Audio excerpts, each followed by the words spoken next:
Hello and welcome to Quilter Cheviot's Markets Uncut podcast, your weekly insight into the topics and trends that we've been exploring for you here at Quilter Cheviot. Remember, so you don't miss future episodes, be sure to hit the follow button on whichever streaming platform you're listening on, or by following hashtag QC Weekly Comment on LinkedIn. I'm your host, Chris Scott, investment manager based out of our Glasgow office, and this week I'm pleased to be joined by Richard Carter, our head of fixed interest research. Richard, since Donald Trump was announced the winner of the US election, we have seen a real rally in the dollar. Can you explain to the listeners why this has happened and what implications it may have on a UK-based investor?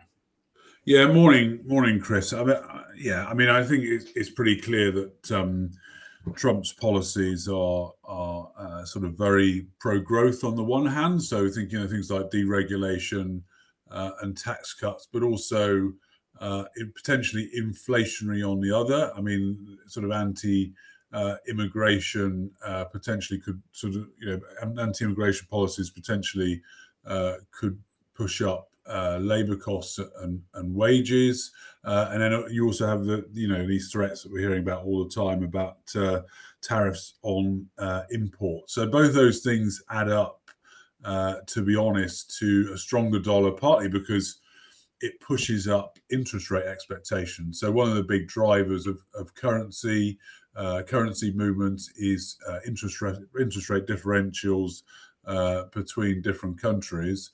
And if you think about what Trump's trying to do, then all things being equal, that will make the Fed less likely to cut interest rates. So we've seen those interest rate differentials move in the dollar's favor. That's something that potentially could carry on going forward. I mean, I think for sort of investors, I mean, there's a lot of different moving parts to this, but I mean, I think the sort of Trump, the classic Trump trade at the moment has been doing very well. Stronger dollar and stronger US equities, because, as I say, his policies are very much great for the US economy potentially, but not so good for elsewhere. So, you've seen US equity outperformance continue, and even though they've been on a fantastic run already, and even though valuations are potentially quite expensive, but I think for a sort of global investor, it does make the US, even more attractive again. And we're seeing all the time on the economic side that Europe, potentially UK, lagging a little bit, whereas the US economic numbers continue to sort of power on regardless. So it's more of the same, I think, really, as far as that's concerned. I mean, on the bond side, it's interesting. I mean, you think, okay, dollar's doing well, I want more US bonds potentially, but actually, the policies that Trump's announced are not quite so good for US bond markets, and they're a bit sort of beggar thy neighbor in the sense of they better growth for the States, but not so good for Europe if they start slapping tariffs on everything. So, when you take the currency out of the factor, the sort of bond markets in Europe might potentially do better than those in the States. Thanks, Richard. And you briefly mentioned their tariffs, and I'm sure that our listeners will be very well aware of some of the substantial tariffs Trump has threatened to impose during his next stint in the White House. The latest of which being 100% tariffs on the 9 BRIC nations if they were to create a rival currency to the dollar. Can we have your views on these tariffs, including what inflationary impacts they may have in the States, and whether this will drive the Fed's decision to cut interest rates further? Yeah, I mean, we kind of got used to this a little bit during Trump's last stint in the White House. He picks up his phone, he goes on social media and fires out some interesting warning shots that we don't quite know whether they'll come to fruition, but markets do have to pay attention to them. I mean, sort of last week or so we had the talk about Canada and Mexico and 25% tariffs and all the rest of it. But then Friday night in Mar-a-Lago, he sits down for a nice cozy dinner with Justin Trudeau of Canada, and you've got to kind of see this, I think, as sort of opening shots in negotiations. You never quite know whether he's going to carry on and go through with all these sorts of measures, but it's certainly hope the best the best we can hope for is it's just going to lead to a bit of a negotiation, and perhaps we can see the 100% threat of tariffs on the BRICS nations as part of that. But if they do go through, it is definitely inflationary. America imports a lot of goods from overseas. Not least energy from Canada. I'm not sure Trump's that keen on pushing up the prices of energy for all those US consumers. But anyway, it does push up inflation. And the sort of very general rule of thumb is that sort of 10% tariffs on imports leads to about a 1% rise in US inflation over 12 months. So that's a real sort of guesstimate, because it depends a bit on import substitution, depends on what currency is doing, etc., and what tariffs go on. But that's the general rule of thumb. And I mean, the implications for the Federal Reserve, I mean, the market had been hoping that rates would be cut gradually over the next 6 months or so. But clearly, if you see a rise in inflation because of tariffs and all the other measures, it's unlikely they'll be able to cut rates as much as the market's hoping. And it's likely you might see rates come down quicker in the UK and Europe than in the US.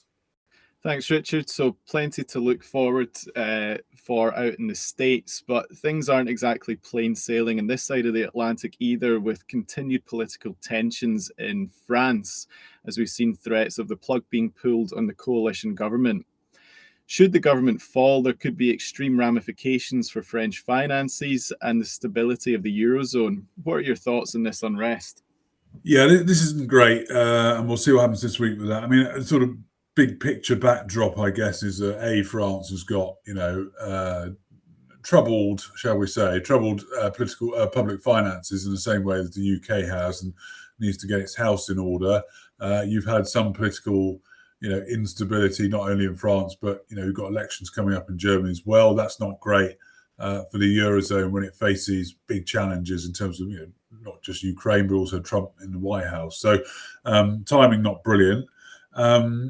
We shall see what happens with the budget, but yeah, there is a risk that the opposition could vote the government out of office through a vote of no confidence, even if the government has managed to pass the 2025 budget through emergency measures.